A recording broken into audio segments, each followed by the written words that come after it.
Deposit दीजिएगा, उसी समय पेपर साइन हो जाएगा, कोई दिक्कत नहीं। अरे सोनल जी बैठिए ना, खड़ी क्या बैठिए रवि भाई। देखिए, एक हफ्ते से मैं कह रही हूँ मुझे उस घर में नहीं रहना, मतलब नहीं रहना। नहीं, आप बस मुझे मेरा डिपॉजिट वापस ला कर दो। देखिए, डिपॉजिट मिलेगा तो ही तो मैं दूसरे फ्लैट में जा पाऊंगी ना। आप मेरी मजबूरी तो समझिए प्लीज। सोनल जी आपको भरोसा नहीं होगा, ये देखिए, ये 5 मिनट भी नहीं हुए हैं अभी आपके जो ऑनर है ना मोहन जी से बात किए हुए। अरे रवि भाई, आपको तो पता ही है ना कि जो एग्रीमेंट होता है, रेंट एग्रीमेंट, वो 11 महीने के लिए होता है। अब जो भी मजबूरी हो, आपको 7 महीने में खाली करना है, तो बस मोहन जी का ये कहना है कि थोड़ा सा वक्त। थोड़ा रवि भाई, थोड़ा टाइम। मैं एक पल नहीं रहना चाहती उस मनहूस घर में।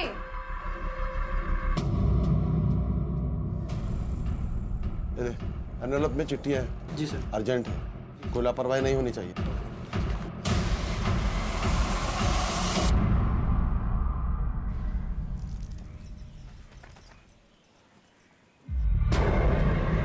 ओ ताई, यहाँ पे जमीन इतनी नरम नरम क्यों है?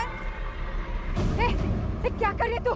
हट यहाँ से, हट यहाँ से, हट। यहाँ आकर कपड़े क्यों नीचे रहे? तुझे बोला था ना सामने कपड़े सुखाने के लिए, घर के पिछाड़े क्यों आई तू? मैं पहले भी तो यहाँ कपड़े सुखाती थी। मुझसे जबान लड़ा रही है? अब तेरी कोई जरूरत नहीं, कल आके तेरा पूरा हिसाब कर लेना। चल यहाँ से निकल। मेरी बात तो सुनो ताई, ताई सुनो, निकल यहाँ से, निकल। क्या हुआ? हाँ? क्या हो रहा था इधर? वो राधा यहाँ आकर कपड़े के सुखा रही थी। आप इतने जल्दी कैसे आ गए? मैं कुछ दिन के लिए वैद्य की दुकान बंद किया। दुकान बंद कर दे? ये क्या पागलपन है? घर कैसे चलेगा? घर चलाने का काम मेरा है, तू उसकी चिंता मत कर। और मैं जो कर रहा हूँ पागलपन नहीं है, ये बात अच्छे से समझ ले तू।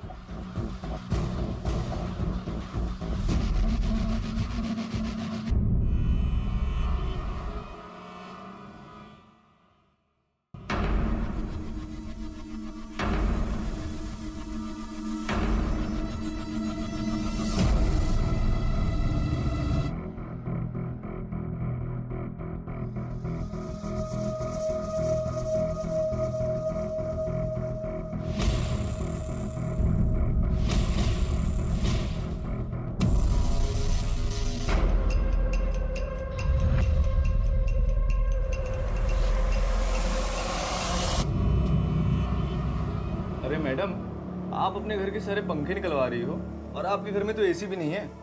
आप इतनी गर्मी में रहोगी कैसे? भैया, तुम फ्री में काम करते हो? नहीं तो मैडम, पैसे लेता हूँ। तो मुंह बंद करके अपना काम करो और मुफ्त की राय मत दो। जी मैम सर। चलो दूसरे कमरे में। जी। हेलो कालिंदी, अच्छा सुन, जब तक मुझे दूसरा पीजी नहीं मिलता मैं तेरे घर पे रह सकती हूँ क्या? अरे मेरे घर दीदी और जीजा है, तुझे तो पता है। मैं कोई और ऑप्शन ढूंढती हूँ। Okay bye.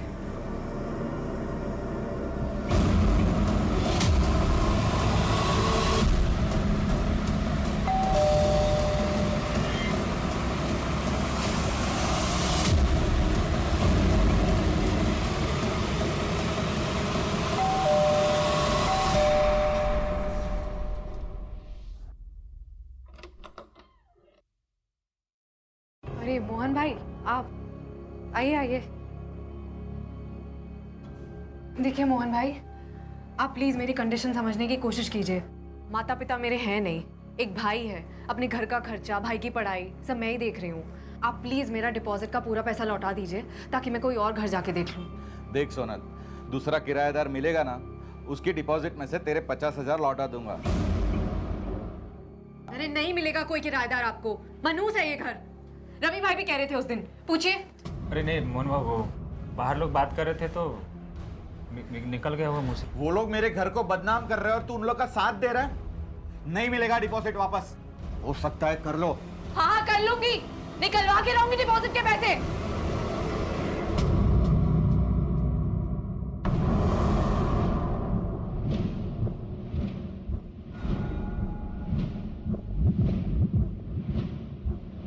अहो, अनमोल स्कूल से घर आया ही नहीं।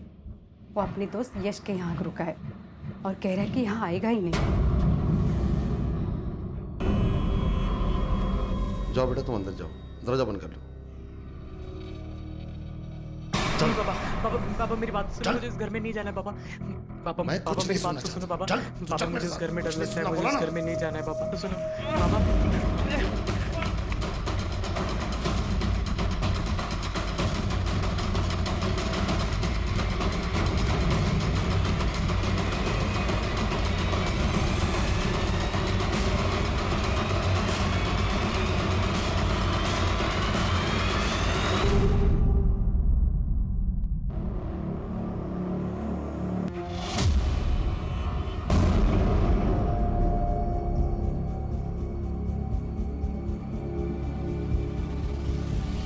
वॉचमैन, शांतनु को देखा?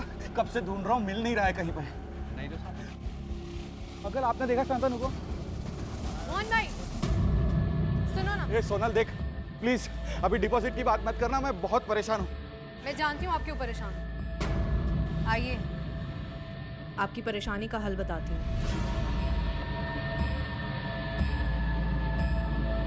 क्या हुआ? क्या बोल रही थी तुम? आप अपने बेटे को ढूंढ रहे हो ना? कहाँ है मेरा बेटा? घबराओ मत, आपका बेटा मेरे पास डिपॉजिट है। आप मेरा 50,000 रुपए का डिपॉजिट ले आओ और अपना डिपॉजिट ले जाओ। 50,000 रुपए के लिए तू उस हद तक गिर गई कि मेरे बेटे को किडनैप कर लिया? अपने बेटे पर बात आई तो आपने भी हाथ पार कर दी, गला पकड़ लिया मेरा। वो 50,000 रुपए मेरे लिए भी बहुत कीमती हैं। तो मोहन भाई मुझे मेरा पैसा लाके दो और आपका बेटा आपके घर पहुंच जाएगा।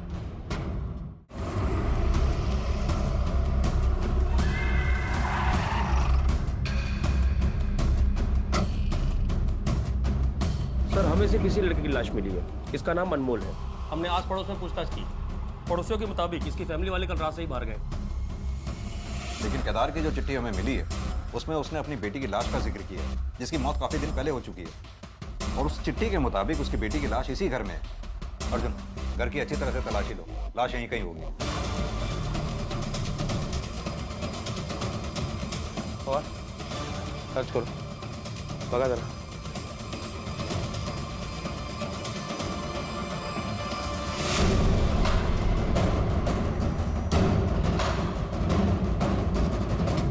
सर, मैं दोस्त हूँ अनमोल का, अपने नोट्स लेने आया था। यहाँ आकर देखा तो अनमोल की लाश पड़ी थी।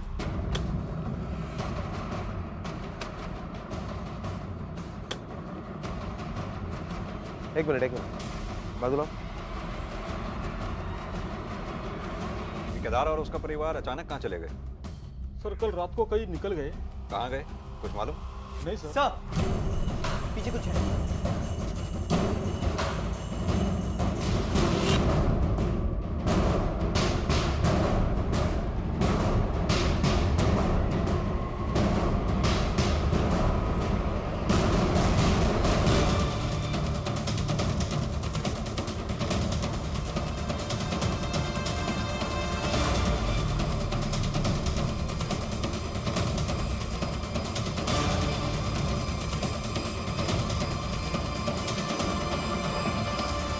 ये नीतू है, केदार भाई की बेटी।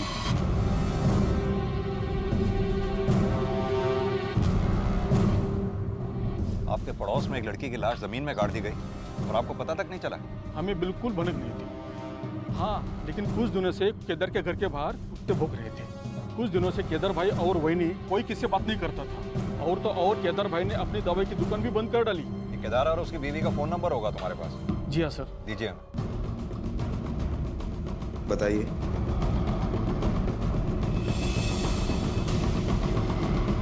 सर, फोन स्विच ऑफ है।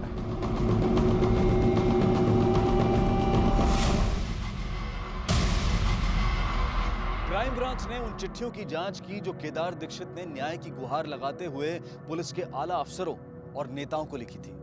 और उन चिट्ठियों के आधार पर जब क्राइम ब्रांच केदार दीक्षित के घर खपोली में पहुंची तो वहां उन्हें मिली केदार के बेटे अनमोल की लाश, और साथ ही उस लड़की की लाश भी मिली जिसे केदार ने अब तक छिपा कर रखा था और जो कि असल में केदार की अपनी बेटी नीतू ही थी।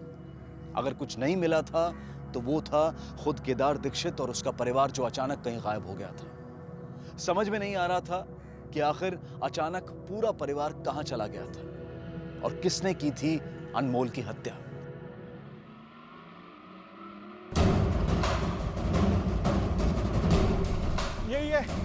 यही है वो लड़की। बोल, मेरा बेटा किधर है? हाँ, इसने मेरे बेटे को किडनैप किया है सर। सर मैंने किडनैप नहीं किया, मैं तो सिर्फ इन्हें डरा रही हूँ। इनका बेटा है कहाँ? सर आइए सर। शांतनु बेटा, आजा आजा बेटा। सर मैं तो अपना डिपॉजिट वापस लेना चाह रही थी सर। इससे आसान तरीका नहीं मिला तुम्हें कोई? सर मैं कितने दिनों से इनको। बेटा, ये यहाँ पर आपको जबरदस्ती लेकर आई थी? नहीं, दीदी ने बोला कि हम लोग वीडियो गेम खेलते और मैं यहाँ पहुँची। यादव, बच्चे का बयान दर्ज कर लो और इसे थाने लेके चलो। सर मैं तो कुछ नहीं किया। सर आप प्लीज मेरी बात तो सुनिए। दीदी, ऐसा करने की क्या जरूरत थी आपको? अरे तो क्या करती मैं ना, मैं उस घर में एक पल नहीं रह पा रही हूँ मैं। और मोहन भाई डिपॉजिट वापस करने को तैयार ही नहीं है। हाँ दीदी, पर ऐसा करने से आपको तुम ज्ञान मत बांट मुझे, समझा? तू एक काम कर, तू रवि भाई से जाके मिल और उन्हें बोल कि मोहन भाई को समझाए कि ये केस वापस ले ले। ठीक है। पुणे पुलिस से यह कंफर्म हुआ है कि केदार दीक्षित की बेटी नीतू की लाश पुणे के शुभचिंतक सोसाइटी के फ्लैट नंबर 401 में 16 अक्टूबर को पंखे से लटकती हुई पाई गई। पोस्टमार्टम रिपोर्ट से यह भी साफ हो रहा है कि दम घुटने की वजह से और गले की हड्डी टूटने की वजह से उसकी मौत हुई। सर, एक गोष्ट मुझे लक्षात येत नाहीये, जो बाप अपनी बेटी की सुसाइड केस को मर्डर केस साबित करने के लिए इतनी कोशिश कर रहा है, उसकी लाश संभाल के रख रहा है, अलग अलग जगहों पर चिट्ठियां लिखकर उसके दोबारा पोस्टमार्टम की रिक्वेस्ट कर रहा है, अब वही बाप अपने फैमिली के साथ गायब है जबकि उसके बेटे का यहाँ पर मर्डर हुआ है। अपने खबरियों को अलर्ट करो, केदार की फैमिली के फोटोग्राफ्स उन्हें भेजो। और हाँ, केदार के बेटे अनमोल के पोस्टमार्टम के साथ साथ केदार की बेटी नीतू का भी दोबारा पोस्टमार्टम कराओ। Okay sir.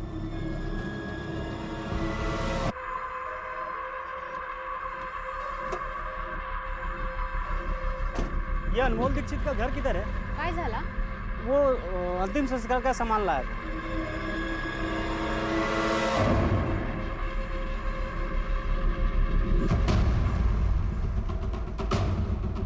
किसके कहने पे लेके आया ये अंतिम संस्कार का सामान? यहाँ भी पोस्टमार्टम नहीं हुआ, फैमिली वालों का कुछ पता नहीं, और तू अंतिम संस्कार का सामान लेके आ गया। किसने कहा था लाने के लिए? ये एड्रेस है, कल आप अंतिम संस्कार का सारा सामान इस एड्रेस पे पहुंचा देना। पैसे आपको डिलीवरी के टाइम ही मिल जाएंगे। क्या यही लड़का था वो? हाँ सर, यही लड़का था। सर, केदार और उसकी पत्नी कविता, इन दोनों के मोबाइल अभी भी स्विच ऑफ ही आ रहे हैं। हमने पता लगाया केदार का मोबाइल खोपोली में स्विच ऑफ हुआ था और उसकी बीबी के मोबाइल का लास्ट लोकेशन नासिक का है। सर, ये अनमोल और नीतू की पोस्टमार्टम रिपोर्ट है। रिपोर्ट के मुताबिक अनमोल की मौत रात 10 से 12 बजे के बीच में हुई है और उसकी मौत सर पर किसी भारी चीज के लगने की वजह से हुई। और नीतू की रिपोर्ट में क्या है? सर, नीतू ने सुसाइड के पहले भारी मात्रा में नींद की दवा खाई थी। उसके सर पर अंदरूनी चोट भी थी, लेकिन नीतू की मौत की असली वजह फांसी लगना है। लेकिन वो सुसाइड करने के लिए ये सब क्यों करेगी? बड़ी अजीब बात है। पुरानी पोस्टमार्टम रिपोर्ट से नई वाली मैच नहीं कर रही। पहली पोस्टमार्टम रिपोर्ट में ना दवाइयों का जिक्र था, ना ही ब्रेन हेमरेज का। इसका मतलब केदार का दावा सही था कि उसकी बेटी का मर्डर हुआ। केदार दीक्षित और उसका परिवार या तो बहुत ही अलग और अनोखा था या फिर इनके साथ कोई अनहोनी हुई थी। एक तरफ तो केदार दीक्षित अपनी बेटी की लाश को घर में छिपाकर पुलिस के आला अफसरों से उसके दोबारा पोस्टमार्टम की गुहार लगा रहा था, और वहीं दूसरी तरफ अपने बेटे की लाश को घर पर छोड़कर अपने परिवार के साथ भाग खड़ा हुआ था। क्राइम ब्रांच के लिए यह सबसे अनोखा केस था, लेकिन उन्होंने इसे एक चुनौती की तरह लिया और तहकीकात शुरू कर दी। सर, केदार अपनी बेटी नीतू का अंतिम संस्कार नहीं करना चाहता, तो फिर ये अनमोल क्यों? केदार अपनी बेटी की लाश को अपने घर में छुपा के रखना चाहता था। हो सकता है केदार और उसके बेटे अनमोल में तकरार हुई हो और केदार के हाथों अनमोल का कत्ल हो गया हो, और अब पूरा परिवार गायब है। और सबसे पहले हमें केदार और उसकी फैमिली का पता लगाना होगा, क्योंकि अनमोल के मर्डर केस में केदार और उसकी इस केस का सुलझना मुश्किल था, इसलिए पुलिस ने जोर शोर से उसकी तलाश शुरू कर दी। साथ ही नीतू के कातिल और उसके कत्ल की वजह को ढूंढने के लिए क्राइम ब्रांच पुणे रवाना हुई। सॉरी सर, डॉक्टर की गलती की वजह से हम भी इस केस को आगे इन्वेस्टिगेट नहीं कर पाए, लेकिन अब हम आपको पूरा कोऑपरेट करेंगे। सर, ये वही डॉक्टर है जिन्होंने नीतू दीक्षित का पहले पोस्टमार्टम किया था। सॉरी सर, उस दिन 5-6 लाशों का पोस्टमार्टम करना था। वो शाम को मेरी बेटी की बर्थडे पार्टी भी थी, शायद जल्दबाजी में कुछ छूट गया हो। आपको जरा सा भी एहसास है आपकी इसी लापरवाही की वजह से एक मुजरिम खुला घूम रहा है? सॉरी सर, आगे से दोबारा ऐसा नहीं होगा। आगे से आप दोबारा कर भी नहीं पाएंगे ऐसा। इनके खिलाफ लापरवाही का चार्ज लगाइए। सर, आप जाइए, कोर्ट के नोटिस का इंतजार कीजिए। सर, सॉरी सर, ले जाओ। दोबारा नहीं होगा ऐसा सर, प्लीज नहीं होगा सर। ये नीतू जिस फ्लैट में रहा करती थी, उस फ्लैट में नीतू के अलावा और कोई भी रहता था क्या? हाँ सर, उस फ्लैट में उसके साथ एक लड़की रहती थी जिसका नाम सोनल है।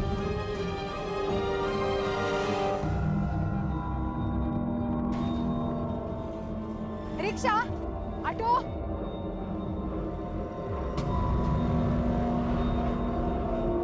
अभी आप लोग कहाँ थे और कहाँ जा रहे हो?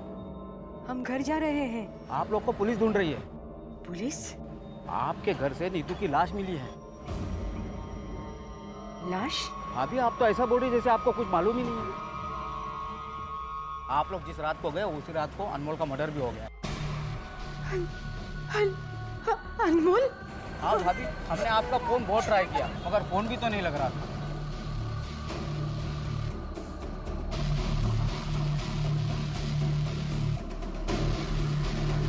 आप लोग सीधा घर चले जाओ, मैं भी पुलिस को फोन कर देता हूँ।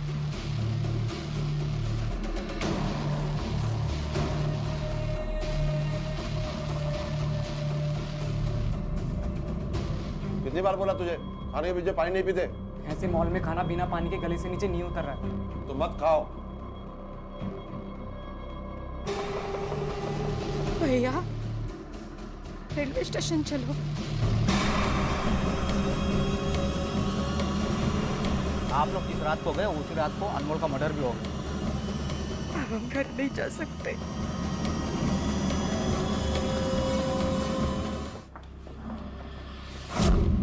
तुम इसे जानती हो? हाँ सर, ये नीतू का भाई अनमोल है। नीतू की मम्मी के साथ आया था एक दो बार उससे मिलने। किसी ने उसका मर्डर कर दिया है। क्या? देखो सोनल, नीतू की पोस्टमार्टम रिपोर्ट से ये बात साफ हो चुकी है कि नीतू का मर्डर हुआ था। अब तुम सीधी तरह से ये बताओ कि तुमने नीतू को मारा क्यों? नहीं सर, मैंने नहीं मारा सर। क्यों?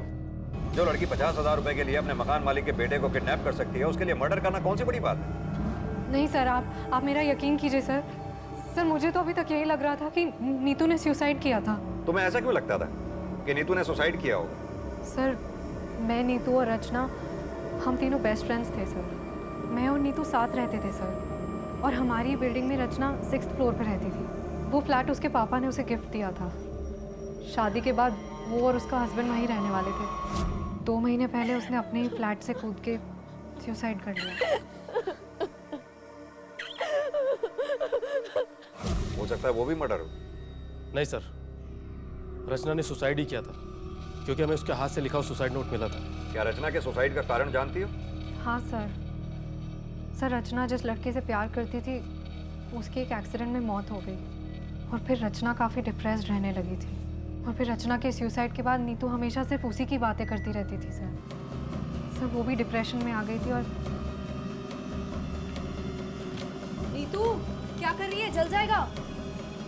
पागल हो गई है क्या? ध्यान कहाँ है तेरा? और फिर उसके 2 हफ्ते बाद उसने भी। देख भाई नमित, अब तो इतना लायक तो हो गया कि ट्यूशन से अपना खर्चा निकाल। सुसाइड हो या मर्डर, मोहन भाई के घर को पनौती तो लग गई ना।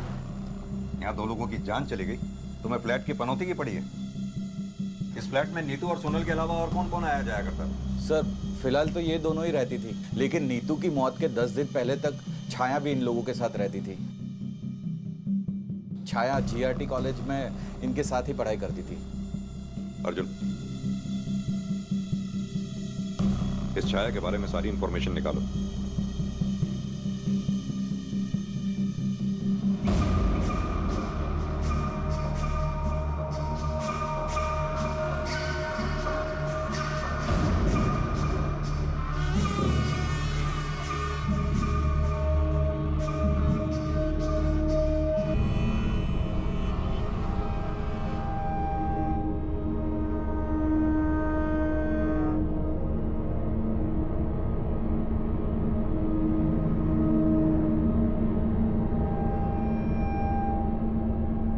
मामा का घर इधर ही, तू मामा के घर जा।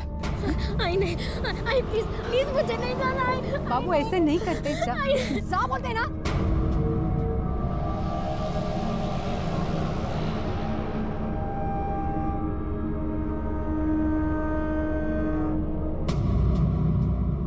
छाया, तुमने नीतू का पीजी अचानक क्यों छोड़ दिया था?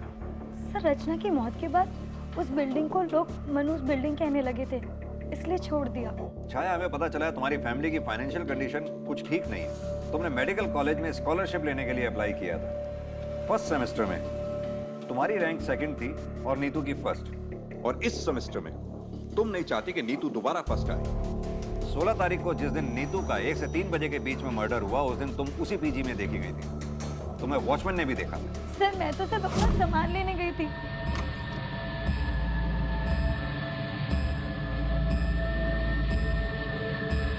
मैं तो नीतू से मिली भी नहीं थी। लेकिन नीतू का पीजी छोड़ने के बाद उस घर की एक चाबी तुमने अपने पास रखी। यानी जो कुछ भी किया पूरी प्लानिंग के साथ किया। सर मैं तो ऐसा कुछ करने का सोच भी नहीं सकती। ऐसा क्यों? क्योंकि सर नेक्स्ट एग्जाम में मैं नीतू से ज्यादा मार्क्स लाने वाली थी। वो कैसे? सर नीतू पढ़ाई में बहुत अच्छी थी, लेकिन इधर उसका दिल पढ़ाई में कम और प्यार में ज्यादा था। प्यार किससे? सर सोनल के भाई नमित से। छाया, अगर तुम्हारी ये बात झूठ निकली ना तो तुम्हारा ही नुकसान होगा। नहीं सर, आप चाहे तो किसी से भी पता कर सकते हैं। सच क्या है झूठ क्या है ये तो हम पता लगा ही लेंगे। फिलहाल तुम जा सकती हो, लेकिन हमसे पूछे बगैर ये शहर छोड़कर जाना नहीं कहीं। सर सोनल ने ये नीतू के अफेयर वाली बात हमें क्यों नहीं बताई? अर्जुन, हो सकता है नीतू के मर्डर में सोनल या नमित इन दोनों में से कोई इन्वॉल्व हो, इसीलिए सोनल ने हमें पूरी बात बताई ही ना। लेकिन छाया की कहानी पे भी भरोसा नहीं किया जा सकता।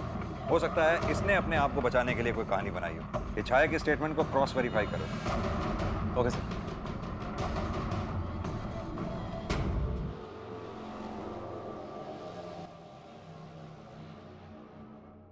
केदार दीक्षित अब भी फरार था। अनमोल की हत्या की गुत्थी अब भी गुत्थी बनी हुई थी। दूसरी तरफ सोनल अपने इस बयान पर अड़ी हुई थी कि नीतू ने आत्महत्या की थी, और उनकी पुरानी रूममेट छाया ने पुलिस के सामने खुलासा किया था कि सोनल के भाई नमित का अफेयर नीतू के साथ चल रहा था। पुलिस इस बात से हैरान थी कि अगर छाया की यह बात सच थी तो यह बात सोनल ने उन्हें क्यों नहीं बताई थी। कहीं ऐसा तो नहीं था कि उसका भाई ही नीतू का हत्यारा था, या फिर सोनल ने नीतू को अपने भाई से दूर करने के लिए खुद ही उसे मार डाला था और अब पुलिस को गुमराह करने के लिए यह आत्महत्या की झूठी कहानी सुना रही थी। बहरहाल अब सोनल से सख्ती से पूछताछ की जाने की जरूरत थी, जिसके लिए पुलिस ने उसे दोबारा पुलिस स्टेशन बुलाया। सर ये आप क्या कह रहे हैं सर? मैं और मर्डर? नहीं सर, मुझे तो नमित और नीतू के अफेयर के बारे में भी नहीं पता था। सर आपको किसी ने झूठी इन्फॉर्मेशन दी है? बस, ज्यादा होशियारी नहीं, सीधी तरह से ये बताओ कि तुम्हारा भाई नमित इस वक्त है कहाँ पर? सर मेरे और नीतू दी के बीच कोई अफेयर नहीं था। बेटा ये भाई बहन के रिश्ते को बीच में लाके बचने की कोशिश मत कर। अगर ऐसा था तो फिर नीतू के हाथ में हाथ डालकर क्यों घुमा करता था? सर अब मैं क्या बताऊं आपको?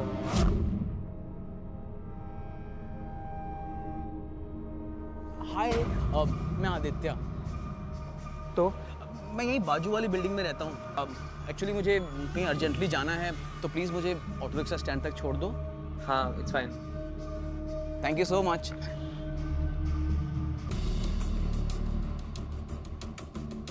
मैं तुम्हारे कंधे पे हाथ रख लूं? एक्चुअली बाइक पे मुझे बहुत डर लगता है ना, कहीं मैं गिर गया तो। आइला, तुम तो सच में बहुत भुजंग बाहु हो। सर एक दिन मैंने उसकी हेल्प क्या कर दी, वो तो पीछे ही पड़ गया। दूसरे दिन आके आई लव यू बोलने लग गया। मैं ये बात सोनल दी को कैसे बताऊं, मुझे समझ ही नहीं आ रहा था सर मेरा और नीतू दी के बीच ज़्यादा एज डिफरेंस नहीं था और मेरी उनसे बॉन्डिंग भी अच्छी होने लगी थी। तो एक दिन मैंने सब कुछ नीतू दी को बता दिया।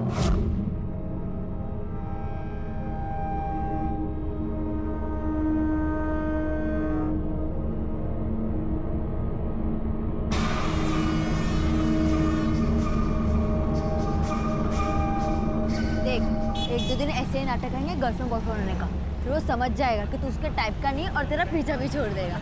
ये सही है। इस नाटक के बारे में सोनल को मालूम था?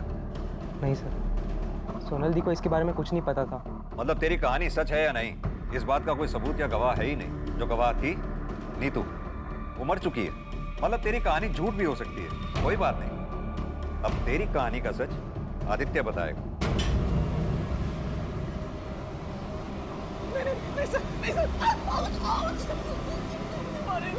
मैं बर्दाश्त नहीं कर पाऊंगा सर। तो फिर सच सच बता, तेरे और नमित के बीच में सीन क्या चल रहा है? सिर्फ सीन नहीं सर, ये तो हमारी एक अधूरी प्रेम कहानी है। और इसी अधूरी प्रेम कहानी को पूरा करने के लिए तूने नीतू को मार दिया? नहीं सर, मैं तो खुद के काटे मच्छर को भी नहीं मार सकता हूँ सर, तो मैं नीतू की जान कैसे ले सकता हूँ? क्यों? प्यार में तो लोग दूसरे की जान तक ले लेते हैं। सर प्यार में जान लेना सच्चा प्यार नहीं होता, हैवानियत होती है, वैशीपना होता है। अरे प्यार में तो लोग जान तक लुटा देते हैं सर। अब पुलिस के सामने सिर्फ दो संभावनाएं बनती थी।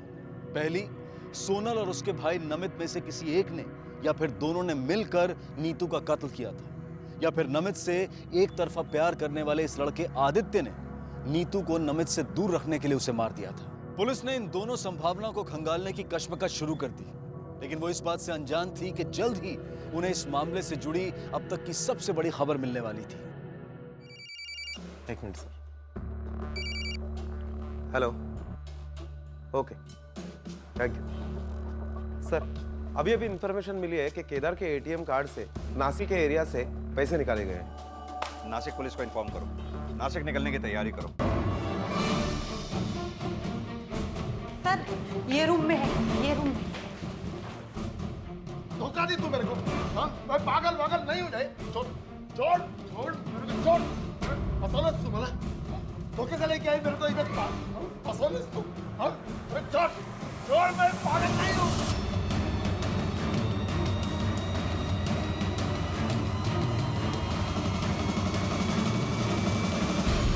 क्या केदार जी, हमें चिट्ठी भेजकर खुद भाग गए? ये लुका छिपी का खेल क्यों खेल रहे हैं हमारे साथ? सर आप मेरी बीवी को समझाइए, ये मुझे पागल समझ रही है। सर अपनी बेटी की लाश घर में कोई रख सकता है क्या? ये कोई समझदार आदमी का काम नहीं, इसलिए मुझे इन्हें यहाँ लाना पड़ा, और वो भी धोखे से। एक बात बताइए केदार जी, आप इतने दावे के साथ कैसे कह सकते हैं कि आपकी बेटी नीतू ने सुसाइड नहीं किया? सर रचना की मौत के बाद जब नीतू का फोन मुझे आया, मुझे रचना के बारे में सुनकर दुख हुआ बेटा। पापा दुख तो मुझे भी बहुत है, बस जिंदगी में कठिन समय तो हर किसी के जीवन में आता है, पर उस कठिनता से उबरने के लिए ऐसा सुसाइड नहीं करना चाहिए, गलत कदम है। जब मुझे नीतू की मौत की खबर मिली तो मुझे इस बात का पूरा यकीन था कि मेरी बेटी कुछ भी कर सकती है लेकिन आत्महत्या नहीं करती, और यही बात मैंने कविता से भी कही। मुझे पूरा यकीन है हमारी नीतू का मर्डर हुआ, पर मेरी बात कोई सुनने को तैयार ही नहीं है।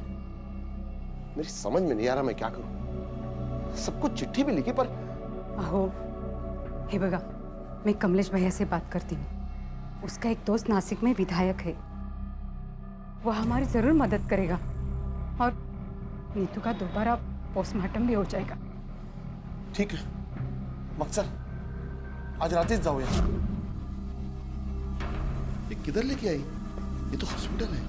अहो भाई ने यही बुलाया है, मुझे लगा कि इन्हें मेंटल हॉस्पिटल में भर्ती करके मैं वापस चली जाऊंगी। नीतू का अंतिम संस्कार करूंगी ताकि नीतू की आत्मा को शांति मिले। मैंने अनमोल को पूरी तैयारी करने के लिए बोल के रखा था, पंडित साहब मैं जा नहीं सकी क्योंकि यहाँ अस्पताल की कार्रवाई पूरी करनी थी, इसके लिए मुझे यहीं देर हो गई। केदार जी, हमने आपकी बेटी नीतू का दोबारा पोस्टमार्टम किया, और पोस्टमार्टम रिपोर्ट के मुताबिक आपकी बेटी ने सुसाइड नहीं किया था, बल्कि उसका मर्डर हुआ था। बोला था ना मैं। आप बताइए कविता जी, आप क्यों भाग रही हैं? सर मैं डर गई थी, मुझे पता चला कि आप मुझे ढूंढ रहे हो, और वो भी मेरे बेटे अनमोल की हत्या के शक में। साहब मैं अपनी छोटी बेटी को इससे दूर रखना चाहती हूँ। क्या हुआ अनमोल? अनमोल को क्या हुआ? बोल अनमोल को क्या हुआ?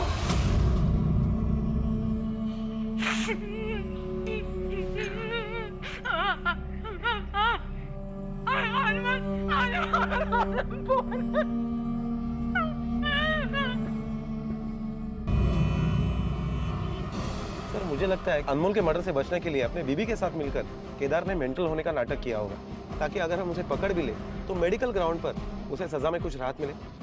अर्जुन, ये हो भी सकता है और नहीं भी। अगर केदार ने अपने बेटे अनमोल को नहीं मारा तो हो सकता है नीतू और अनमोल का हत्यारा कोई और हो, जो ये जानता हो कि केदार ने नीतू की लाश को अपने घर में छुपा रखा है, और वो लाश को ठिकाने लगाने के लिए ही आया हो, ताकि नीतू का दोबारा से पोस्टमार्टम ना हो सके। अर्जुन, हमें हर सस्पेक्ट, हर गवाह से फिर से पूछताछ करनी होगी, हो सकता है कुछ हाथ लगे। साहब, जब केदार जी के घर उनकी बेटे की लाश मिली तो उसके एक दिन पहले मैं दुकान बंद कर रहा था, तो देखा बैद जी के घर के सामने एक सफ़ेद रंग की गाड़ी चक्कर लगा रही थी, लेकिन वो एम्बुलेंस जैसी थी जिस पे आरटी हॉस्पिटल लिखा हुआ था। साहब मैं 2 दिनों से सीडी गया हुआ था, सीडी से आज ही वापस आया हूँ सुबह। थैंक यू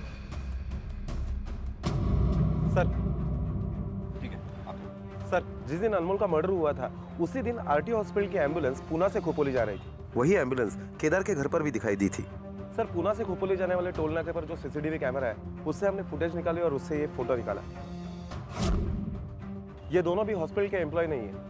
फिर पूना पुलिस से पूछताछ करने पर पता चला है कि दोनों हिस्ट्री शीटर्स हैं, अजय और बद्री। सर, मैंने अपने खबरियों को काम पर लगा दिया है।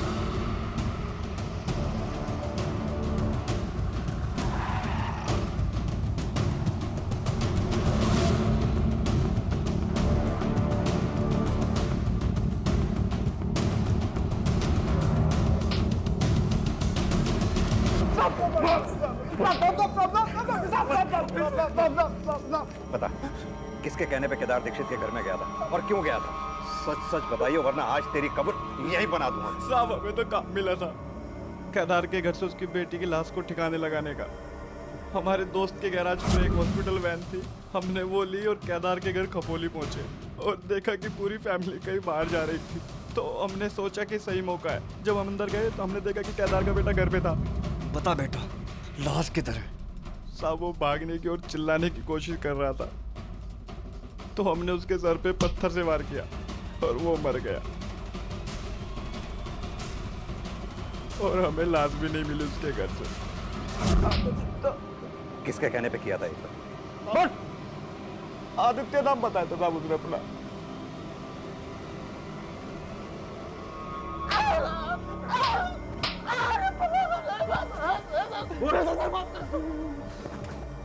ए, ठीक से देख, यही था ना? नहीं साहब, ये नहीं था वो। ध्यान से देखे से। साहब सच में ये आदमी नहीं है। मैंने कुछ नहीं किया था। अर्जुन, वो आदमी जो भी था बहुत चालाक है। उसने असली नाम नहीं बताया इसे। वो आदमी जो भी है नीतू को भी जानता है और इस आदित्य को भी। हो सकता है वो आदित्य को फंसाना चाहता हो, और ये भी हो सकता है कि वो आदमी उस सोसाइटी से रिलेटेड हो।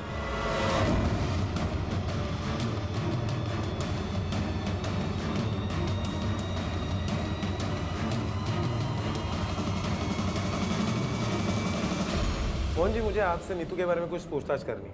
सर प्लीज अभी नहीं, मैं बहुत अर्जेंट से मैं हूँ, मुझे रजिस्ट्रेशन करवाना है। मेरे फ्लैट की डील हो गई है। 5 मिनट तो रुक सकते हैं ना? सर 90 लाख का फ्लैट में 60 लाख में बेच रहा हूँ। थोड़ा भी लेट हो गया ना और उसका इरादा बदल गया ना तो फिर वो डील कैंसिल कर सकता है। सर वैसे भी नीतू के मरने के बाद सोनल ने भी फ्लैट खाली कर दिया। अब यहाँ कोई रह कौन है ये? मैं नहीं जानता इसको सर। सर मेरे घर की डील है सर, मैं बाद में मिलता हूँ ना सर। पता है हमें, तू मोहन का घर खरीद रहा है ना? हाँ? 90 लाख का फ्लैट 60 लाख में जो मिल रहा था तुझे, रचना के सुसाइड करने के बाद उसके बाप ने अपना फ्लैट आधे दामों पे जो बेच दिया था। 60 लाख का घर उन्होंने सिर्फ 40 लाख में बेचा। वहीं से ये आइडिया आया था ना तुझे? लालच आ गया था मुझे। नीतू के फ्लैट की एक डुप्लीकेट चाबी मेरे पास थी। उसके फ्लैट के ऊपर एक खाली फ्लैट था जिसकी भी चाबी मेरे पास ही रहती थी। फिर रात को मैं वो खाली फ्लैट में रुक गया और फिर अगले दिन दोपहर में जब बाहर कोई नहीं था, सर मुझे पता था कि नीतू फ्लैट में अकेली है। मैं मौका देखकर उसके घर में घुस गया।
वापस उस खाली फ्लैट में चला गया।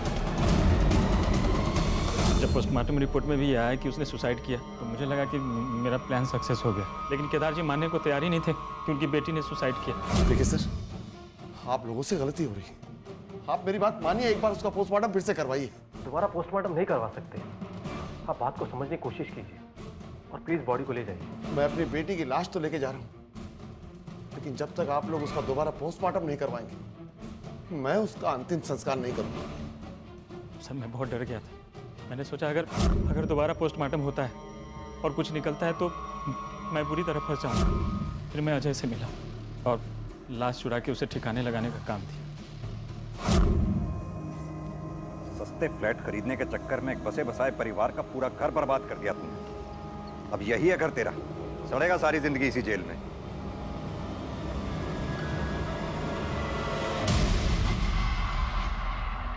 अपने 2 जवान बच्चों को खो देने घर से बेघर होकर मारे मारे फिरने और अपने पूरे परिवार के बर्बाद हो जाने की कीमत पर यह इंसाफ केदार दीक्षित को बहुत महंगा पड़ा। मेडिकल एंट्रेंस एग्जाम में पास हो गई हो।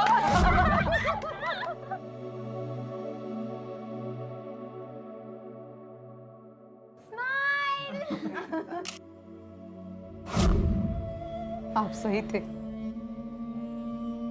आपकी वजह से नीतू का हत्यारा तो मिल गया, लेकिन अनमोल का क्या?